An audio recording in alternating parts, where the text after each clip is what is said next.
Hey, let's bring in our political reporter Andrea Crothers live in Canberra. Andrea, just another problem for Jim Chalmers to put on a growing list?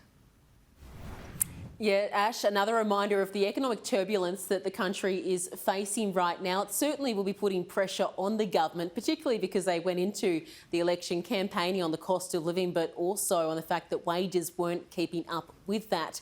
Now, particularly put focus on the government heading into that October budget and what measures, if any, there will be in terms of easing those cost of living pressures. So one item which has been up for debate of late is that fuel excise cut, which the Morrison government had introduced back in March. Now it was to see 22 cents slashed from that fuel excise for every litre and is due to end in September. Now, the opposition yesterday were pushing the government on whether they would potentially extend that, but again, the government ruling that out. We acknowledge that people are doing it tough. We get that completely. But we also know that we inherited $1 trillion of debt from the former government.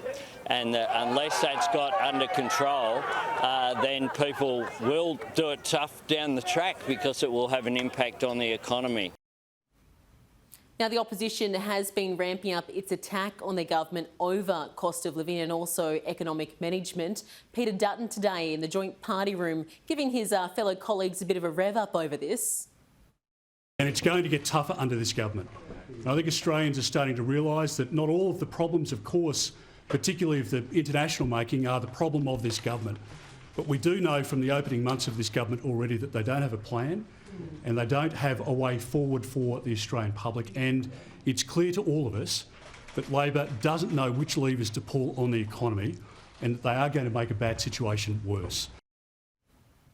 So, Andrew, I understand those party room meetings have wrapped this morning. Do we have any movement on Labor's climate bill?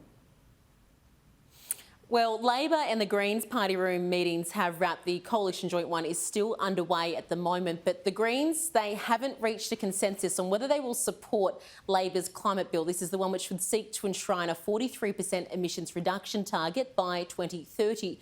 We know the government will have ease getting this through the lower house where it's got the majority, but it's the upper house where it needs the support of the Greens and at least one crossbencher to get it over the line. So there are some within the Greens who want it to go further, they want a more ambitious target, but others who are perhaps happy to have this put through with a few minor tweaks. So the Greens party room, they will actually be meeting again this evening, Ash, to see if they can reach a consensus.